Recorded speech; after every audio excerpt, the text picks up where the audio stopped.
Starting. There we go.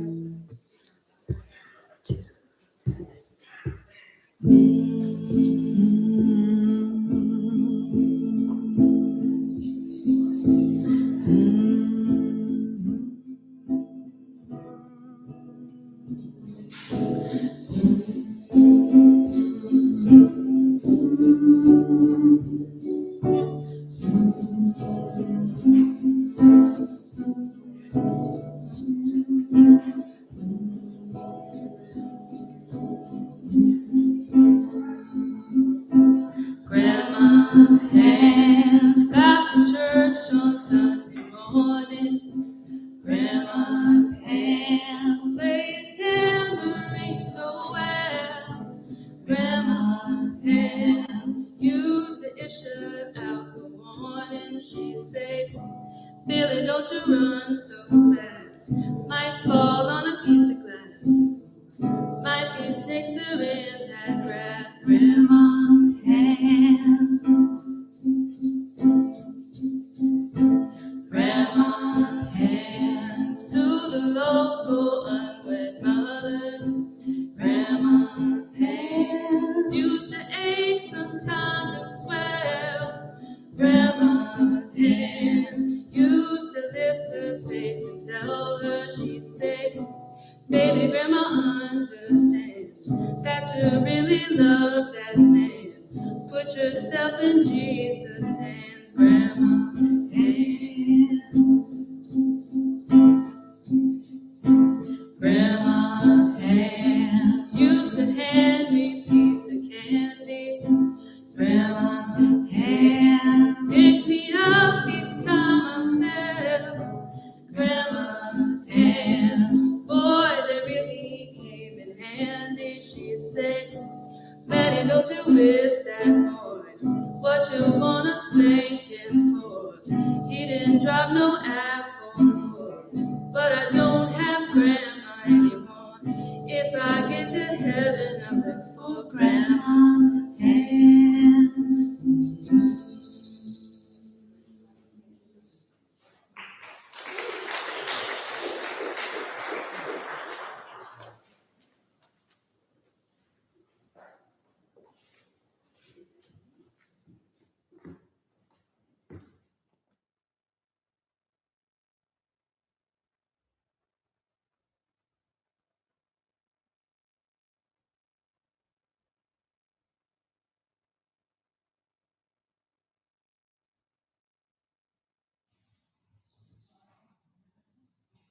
Good morning.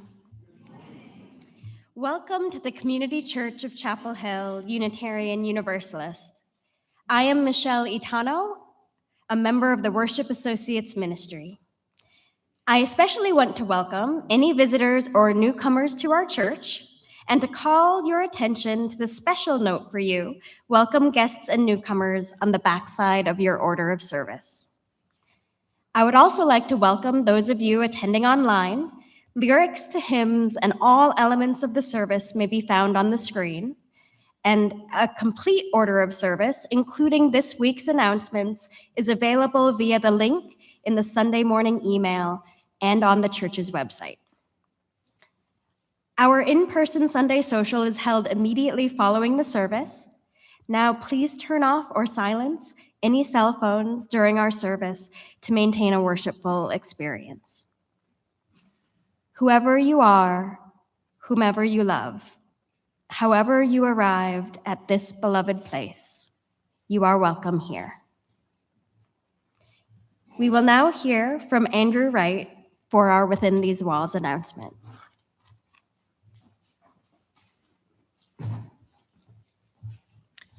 Hey everyone, I'm your church treasurer, Andrew Wright, and as part of the budget process, there is a budget town hall. It'll be on Sunday, June 7th, immediately following the single service, and it is a great opportunity for all of you to come ask detailed questions about the budget, and we can get into a lot more nuance than we have time to do during a congregational meeting.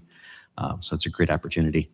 And I sense a few of you nodding off, so I'll get to the more exciting part. of my announcement, which is talking about the building project, building on what we introduced from Ernie a few weeks ago. He talked about the expensive parts of the project, which is the replacing of the 2 industrial HVAC on the roof, as well as redoing all of the flat roofs on the campus. There are some more exciting and visible parts of the project as well, which I want to mention, which is the railing, redoing the railing on the balcony, so that'll be a usable space again, as well as upgrading the flooring of the stage, which will be nice. So looking for your support. We are accepting donations for that project. You can use the same QR code on the back of the service that gets you to the page, and there's a spot there for the building project as well. So more information will come on that as well, and look forward to seeing you all at the Budget Town Hall on June 7th, and for your support of the project. Thanks so much.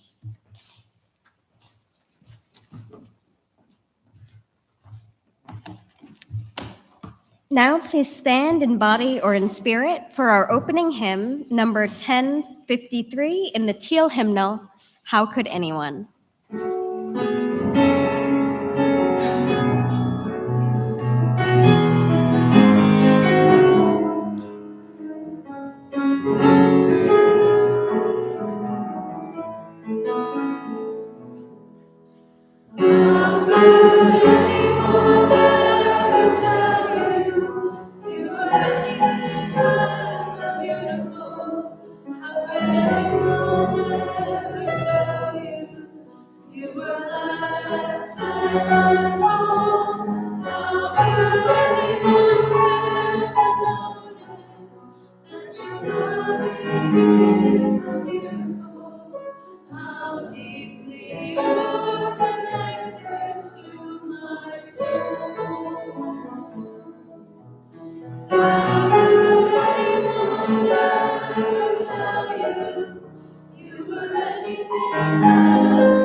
We come into this place, each of us home to a multitude of relationships.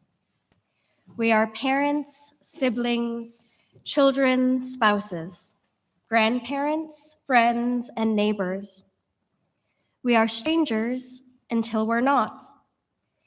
We lift one another up, and despite our best efforts, we let one another down. Together, we build families, communities, and wide networks of mutuality.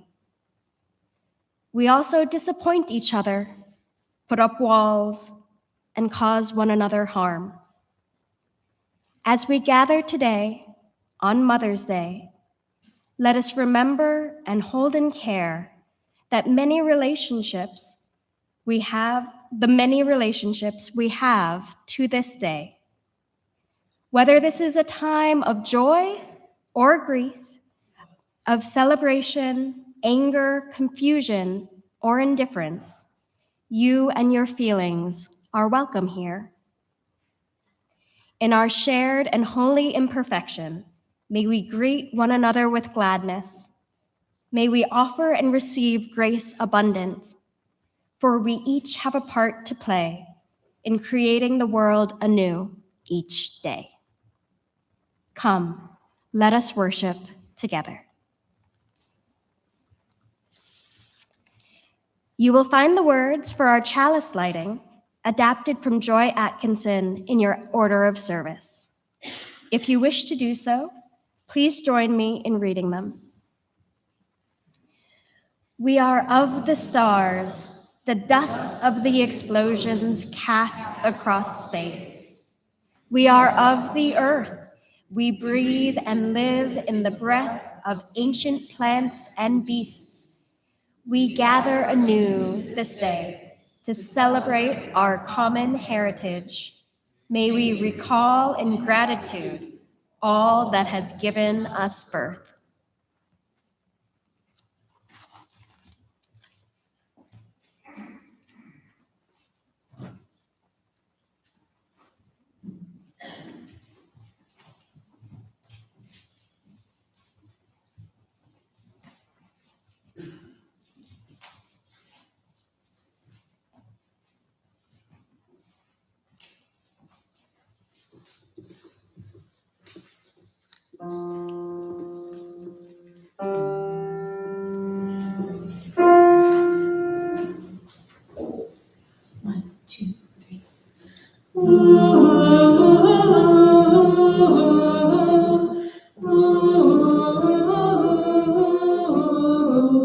They didn't have you where I come from. Never knew the best was yet to come.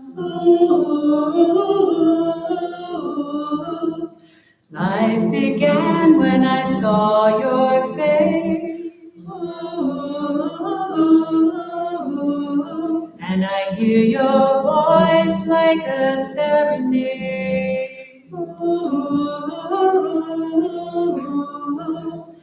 How long do you wanna be loved?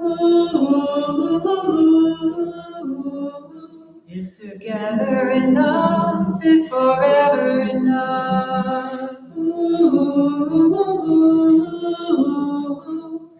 How long do you wanna be loved? Is forever enough? 'Cause I've never, never given you up.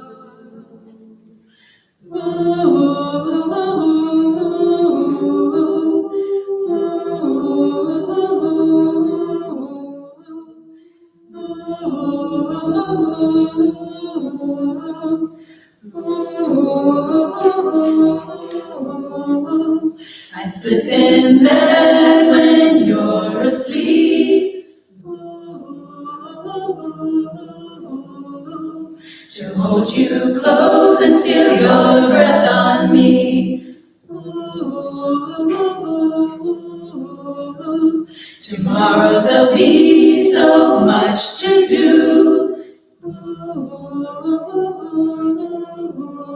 So tonight I'll drift in a dream with you, dream with you. How long do you wanna be loved? Wanna be loved? Is forever enough? Is forever enough? How long do you wanna be loved? Is forever enough? 'Cause I'm never, never giving you up.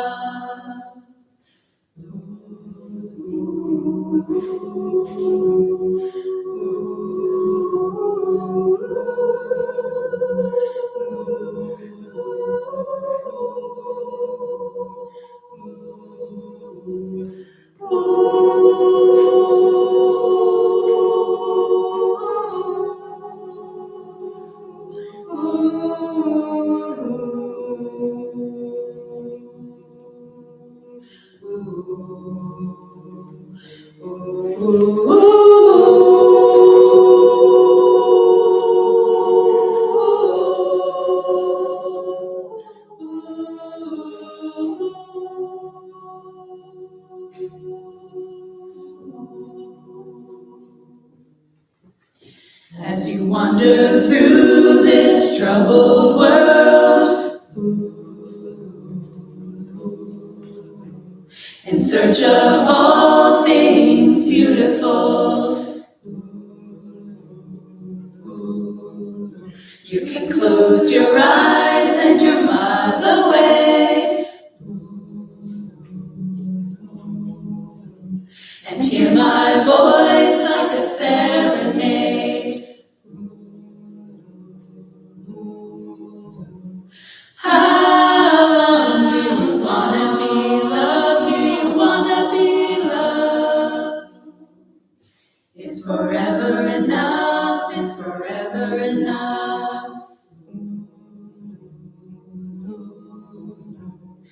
How long do you wanna be loved?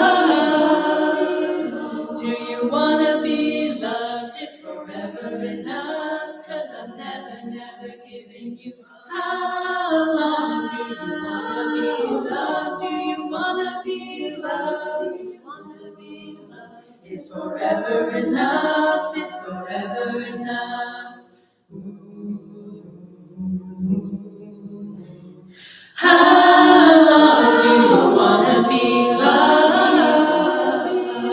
Do you wanna be loved? Is forever enough? 'Cause I'm never, never giving you up. Is forever enough? 'Cause I'm never, never giving you up.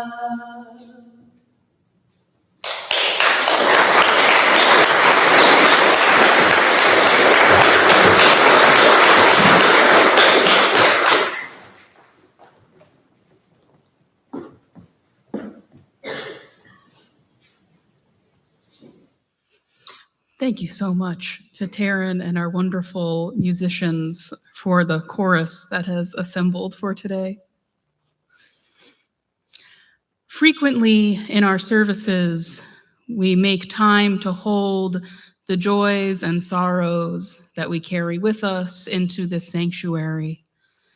So at this time, if you have a significant personal joy or sorrow, I invite you to come down either far aisle, and when it is your turn, place a stone in the bowl, share your name, and briefly your joy and or sorrow.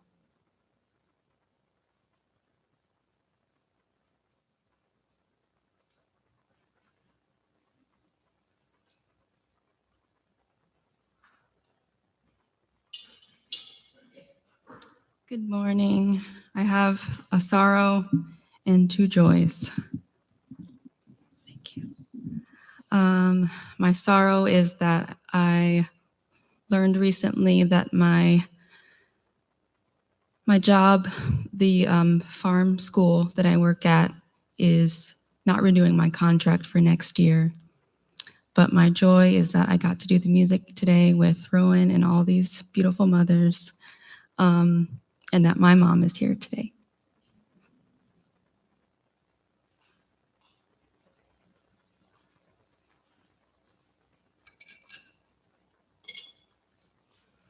I'm Mary Beth Powell, and my sorrow today is that my sister Jana Powell, who lives in California, has received her official diagnosis that she does have Alzheimer's. So keep her in your thoughts and prayers. Thanks.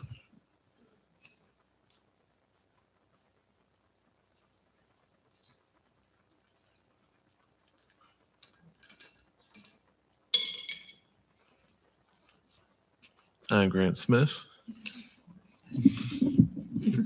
I'm Savannah Gush. We're placing 3 stones today. Last night, Grant amputated part of his finger working on a saw. He is okay. The second stone is for his eldest sister, who is pregnant and expecting their first child, which is really exciting. He's a little boy. And the last stone is for us as a family. This is my first Mother's Day with our daughter Earthside.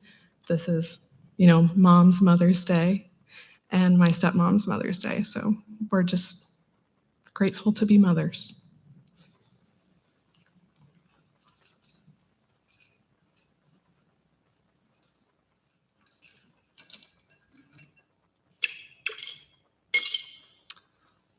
This Mother's Day, I'd like to place a stone for my mother, Sarah Inch, who passed away 16 years ago and is the same Inch of the Inch Leadership Program. And also 2 stones for myself, a joy and a sorrow, as I am in the process of moving to Massachusetts after living here my whole life, which is the start of something new and the end of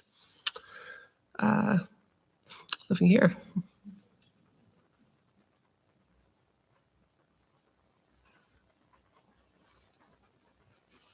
The joy The joys I want to share are getting to be with two of my mothers here this weekend. I got to do the women's circle basket making with my mom yesterday, and my other mom, my husband's mom, is here with me today, and it just brings me so much joy to be with them.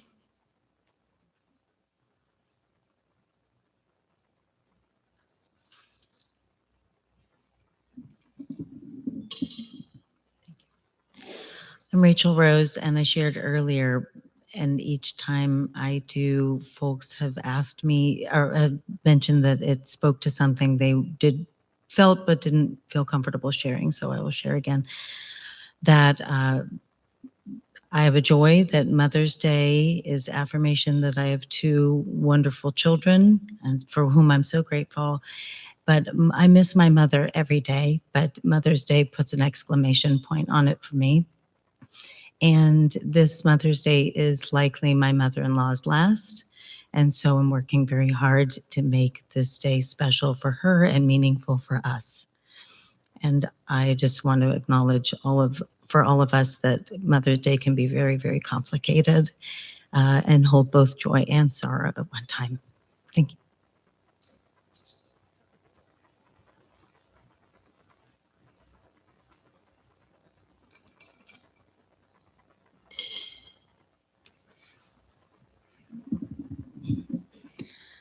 I place 3 stones to finish.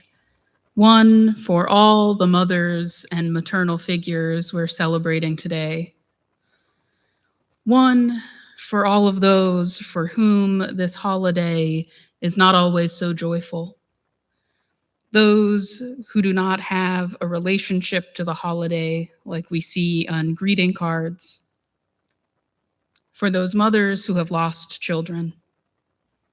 Children who have lost mothers. Mothers and children who are estranged. For those mothers and children who feel abandoned, who feel more let down or frustrated than they do grateful. For all of those whose experiences of parenthood do not fit neatly into mother or father. And I place a final stone for all of those joys and sorrows that remain unspoken, and for all those without a community in which to share. I invite you to join me in the spirit of prayer and meditation.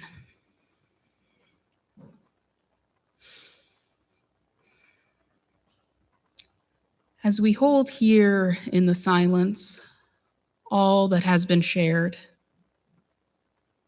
as the joys and sorrows of this community find a home in each of our hearts, we are held not only by the great and abiding mystery that is the universe, but by the memories and legacies of all those who came before us. May we feel their presence with us today. All of our ancestors, both by blood and by spirit, remain with us. In our sorrow, in our despair, may we call on their wisdom. As we go through the troubled seasons of our lives, as we deal with death, with regret, with unexpected endings, may we be strengthened and guided by those who have shaped us, all those who have given us life. And in our joy, in our celebrations of birth and family and hard work, may we know that our joy is shared. Our joy is multiplied not only by our companions here, but by all those who we carry with us in our hearts. May we honor their memories And may we strive to become ancestors to future generations of blessed and miraculous beings. Blessed be, and may it be so. Our musicians will now lead us in our sung meditation.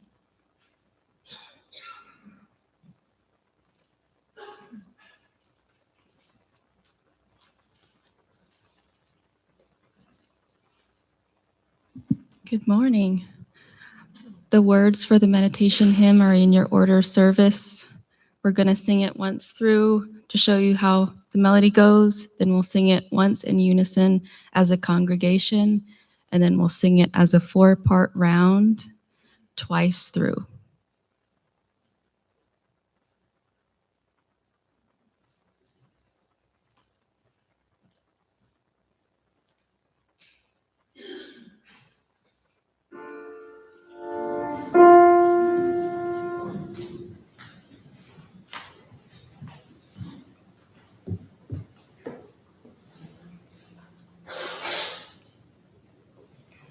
Wise women growing older, mothers of mothers, hear our call. We carry you inside as you once carried us, grandmothers of us all. Wise women growing older, mothers of mothers, hear our call. We carry you inside as you once carried us, grandmothers of us all. Wise women growing older, mothers of mothers, hear our call.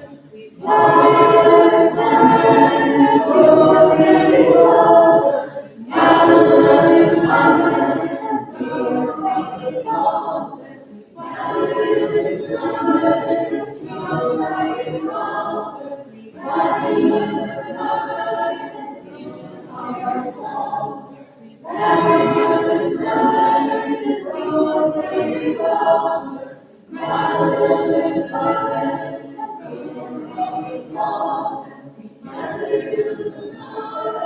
hear our call. We carry you inside as you once carried us, grandmothers of us all. Thank you.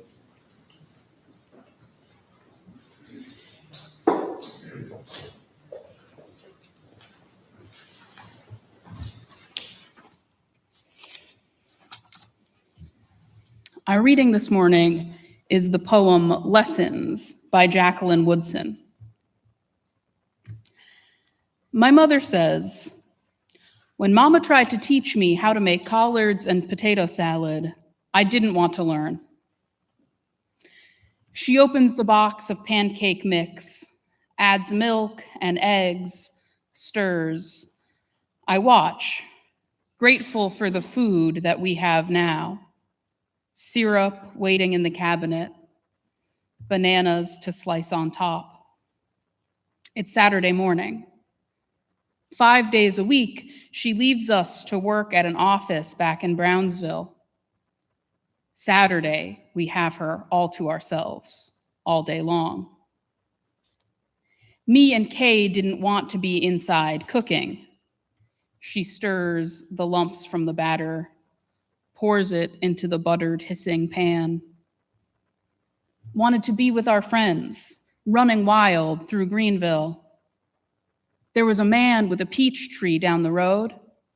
One day, Robert climbed over the fence, filled a bucket with peaches, wouldn't share them with us, but told us where the peach tree was.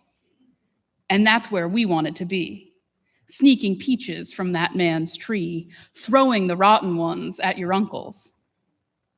Mama wanted us to learn to cook. Ask the boys, we said. And Mama knew that wasn't fair. Girls inside and the boys going off to steal peaches. So she let all of us stay outside until supper time.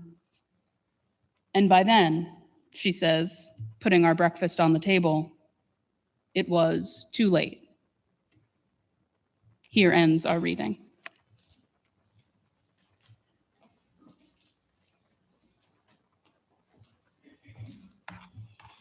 Freely have we received gifts that minister to our needs of body and spirit. Gladly we bring to our church and its wide concerns a portion of this bounty. If you wish to donate online, there is a QR code on the back of the order of service, and there is information on the church's website. We will now receive the morning offering.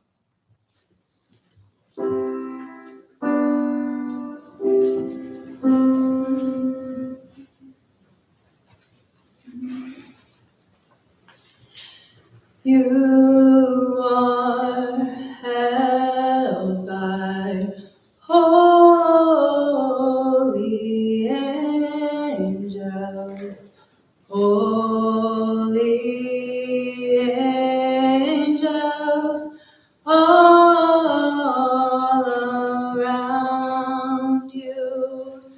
Hush now, sweet child, sing the holy angels. We are holding you, you can rest. Morning will come, child, the dawn will break through the darkness.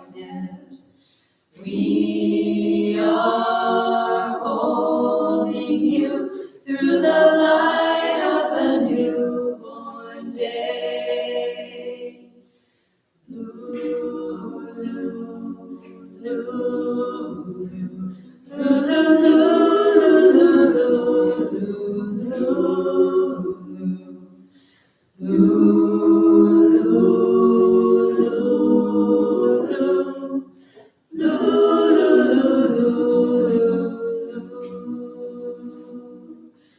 You are held by holy angels, holy angels, all around you. You are held by holy angels, holy angels, all around you. We are holding you, you can rest.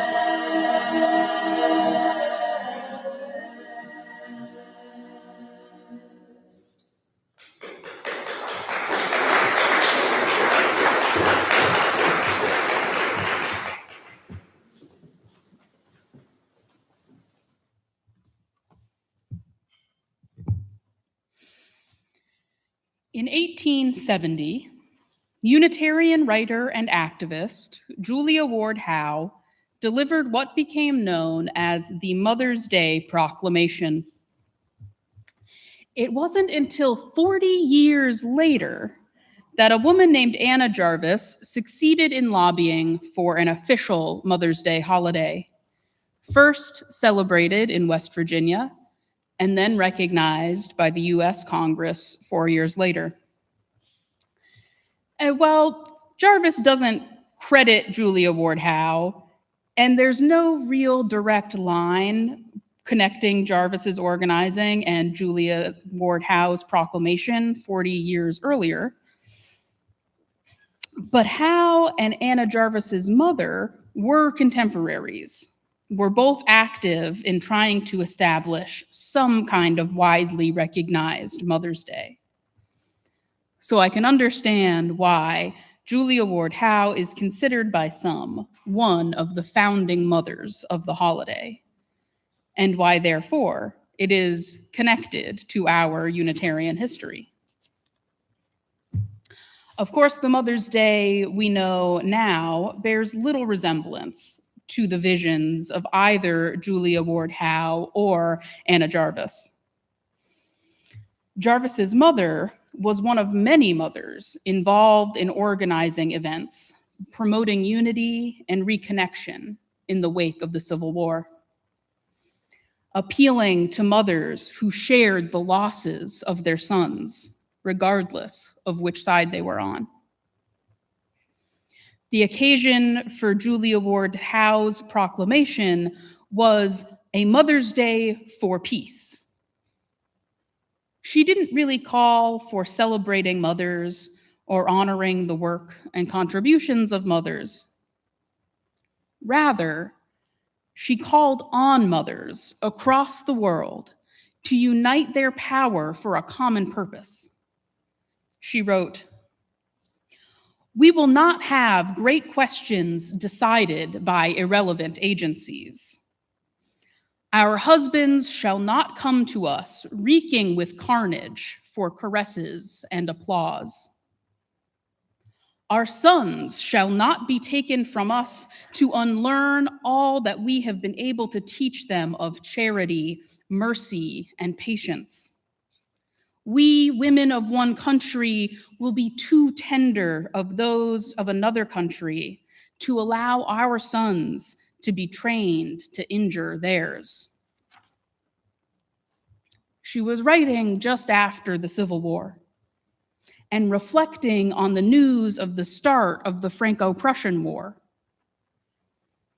Shocked and appalled by the ongoing global conflict, Howe felt like it was time for women around the world to stand up against the men who were continuing to choose violence, choosing to wage war to solve their problems. She goes on, "As men have often forsaken the plow and anvil at the summons of war, let women now leave all that may be left of home for a great and earnest day of council. Let them meet first as women to bewail and commemorate the dead.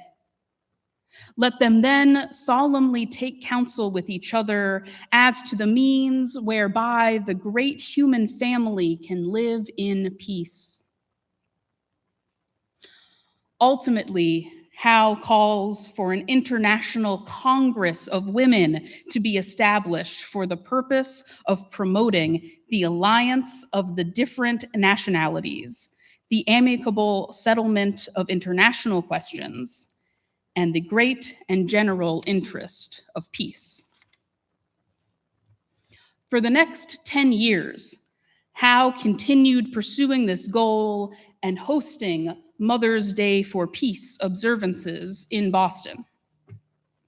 Despite her hard work, it never really caught on. And an international alliance of women promoting peace is not really a part of the Mother's Day culture we have today. But how dreadfully relevant is Howe's call for compassion and international community today? Howe makes her call to women across the world, not just mothers. But in her context, any power that women hold is primarily understood to be in the domestic sphere, in raising children and managing the home. So it makes sense that part of this call to action is an appeal to the special toll that the violence of war was taking on mothers, calling out the cruelty that is a society expecting women to raise children with strong values and then asking children to betray those values and put themselves in harm's way. Rallying around motherhood helps remind us that everyone is someone's child. Even those perceived as enemies across the world were once babies who cried, and children who needed their parents to feed them and teach them about the world. The relationship between parent and child exemplifies our nature as relational beings, as inherently interdependent. But there's another lesson from this relationship that I think we can take. To explore another facet of this parent-child relationship, we'll turn to this morning's reading. The speaker is making breakfast with her mother, who is remembering how her own mother wanted to teach her how to cook collards and potato salad. But she turned her mother down because she wanted to be out running with the boys, stealing peaches off the peach tree like the boys got to do. The poem ends, and Mama knew that wasn't fair. Girls inside and the boys off stealing peaches, so she let all of us stay outside until supper time. And by then, she says, putting our breakfast on the table, it was too late. The too late here seems to mean more than just too late for helping to prepare a meal that is already being served, but also too late to learn to cook from your mom once you've grown up or she's gone. Too late for who knows how many things she might have wanted to teach you. Mothers and other caregivers do more than keep us alive and teach us the skills we need to navigate the world, though that is already quite an accomplishment.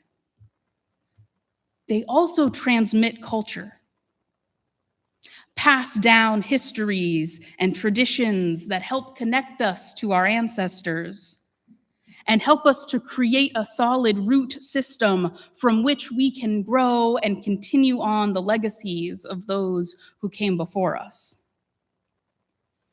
The poem helps me to see that it isn't only death and warfare that disrupt this transmission of knowledge, this line going back. It is not always offered to everyone equally.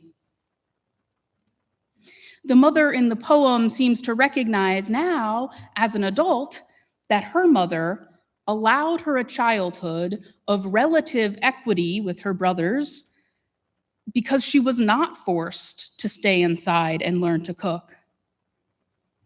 Mama knew it wasn't fair. Girls inside and boys off stealing peaches, the poet writes. Just as it was not fair for girls to be stuck in the kitchen, it is not fair how often boys are not invited into the kitchen, how they are discouraged or mocked for participating in culturally coded feminine activities like cooking or sewing or child rearing. Thanks to women's liberation and listening to the voices of the marginalized and oppressed, we know that the gender we are assigned at birth does not determine what kinds of skills and interests we'll have. It doesn't determine how sensitive or strong we will grow up to be, or what we might have to contribute. And we know there are plenty of people who grow up with a single father, or with two fathers, or with one or more non-binary parent. And their lives are no less rich, no less filled with love for lack of a formal mother. And for those that grew up with a mother who was physically or emotionally absent, or who maybe felt like more of an antagonist than a cheerleader, appeals to the virtue of motherhood must ring pretty hollow. I think the power in Julia Ward Howe's Mother's Day proclamation is not in uplifting the unique position and perspective of mothers, It is in the harsh contrast of the experience of mothering, of nurturing and protecting life, against the actions of war, the absurdity of sending our children to other countries to kill their children. You do not have to have birthed a child or even to be the legal guardian of a child to understand this absurdity. And with a huge diversity of family structures, we know that it is not only mothers who care for and nurture us into being. I wonder if a more effective approach to advocating for global community and cooperation today would be to appeal to the child in everyone, rather than the mother in some of us. Regardless of our culture or race, our gender or sex, regardless of our religion or country of origin, we all needed to be raised. For there to be a future for any people, anywhere, children must continue to be cared for and brought up, to learn their histories and about the great world of possibilities before them. Children must be able to play outside and go off and steal peaches, as well as learn to cook and clean and care for one another.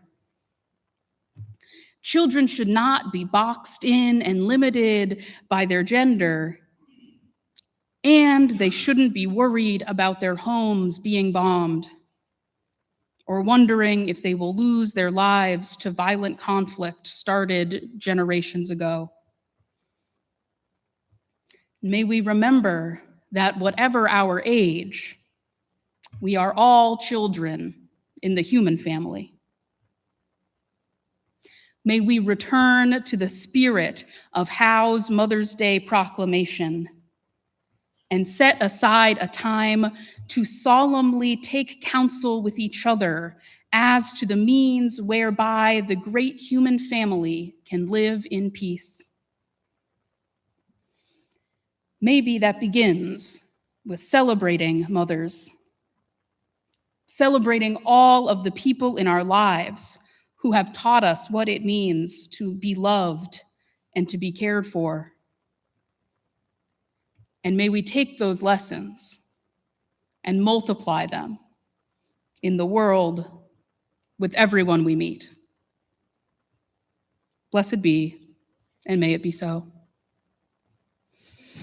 I invite you now to stand in body or in spirit and join in singing our closing hymn, number 182 in the gray hymnal, Oh, the Beauty in a Life, of a Life.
The beauty of a life.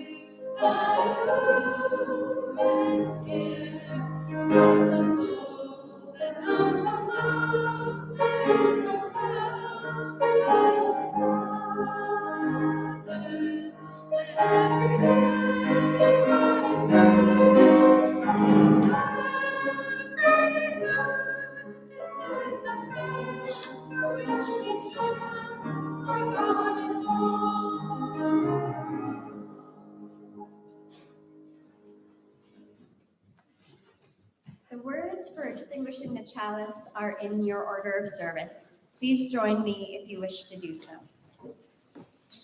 We extinguish this flame, but not the light of truth, the warmth of community, or the fire of commitment. These we carry in our hearts until we are together again. Now let's take a moment to acknowledge and thank all those who contributed to making this service so special this morning.